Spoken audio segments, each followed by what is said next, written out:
அஸ்ஸலாமு அலைக்கும். கதிஜாவின் உலகத்துக்கு உங்களை வரவேற்கிறேன். இன்றைக்கி நான் நகர மீன் எப்படி சிம்பிளாக ஆயிடுறதுன்னு சொல்லித்தர போகிறேன். ஆனால் அது ரொம்ப சிம்பிள். நான் ஒன்றும் அடுப்படியில் நின்று வேலை செய்ய முடியலனால அதனால் நான் ஹாலில் உட்காந்துட்டே நான் இந்த மீனை செய்கிறேன். ஆனால் இங்கேயே வெளியே சிந்தாது, சட்டிக்குள்ளேயே வச்சு நான் சிம்பிளாக ஆஞ்சிருவேன். இப்போ எப்படின்னா இந்த பாருங்கள், இது ரொம்ப ஈஸி தான். எடுத்துடணும், எடுக்கணும், அவ்வளோதான். இதை எடுத்துட்டு இங்கே பாருங்கள், இப்போ மேலே உள்ள சிலாமல் இப்படியே சட்டியில் வச்சே இப்படி பண்ணணும். அதே மாதிரி இந்த பக்கம் உள்ளதையும் ரொம்ப ஈஸியாக சிம்பிளாக பண்ணிடலாம். நம்ம கஷ்டப்படவே தேவையில்லை. இன்றைக்கி நானே தான் போய் மீன் வாங்கினேன். எங்கள் தெருவுலேயே மீன் விற்கிது, அங்கிட்ட போய் வாங்கினேன். இல்லை இப்படி தான் கையை வச்சே பிச்சிடலாம், அவ்வளோதான். தலை நமக்கு தேவையில்லை, அதனால் இப்படி பிச்சு போட்டுட்டு அவ்வளோதான். இந்த கத்தி வச்சு இப்படி பண்ணி இதை இவ்வளோதான். இந்த இப்படி எடுத்துட வேண்டியதுதான். இப்படி எடுத்துட்டா அவ்வளோதான், மீன் சுத்தமாகிடுச்சு.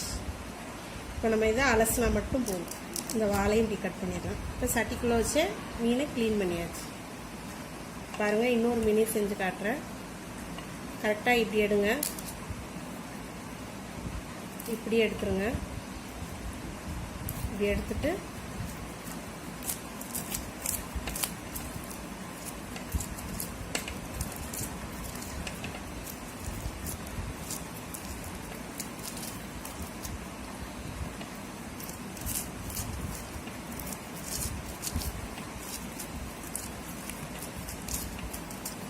டக்கு டக்குன்னு செஞ்சிடலாம்.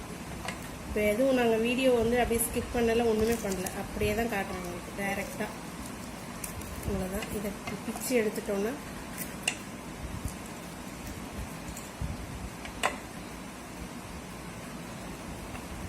இந்த பொடி மீன்கள் எல்லாத்தையுமே நீங்கள் இதே மாதிரியே க்ளீன் பண்ணிடலாம். இப்படி கத்தியை விட்டு அந்த நடுவில் உள்ள இதை அப்படியே எடுத்துட்டிங்கன்னா நீங்கள் அலசினா மட்டும் போதும்.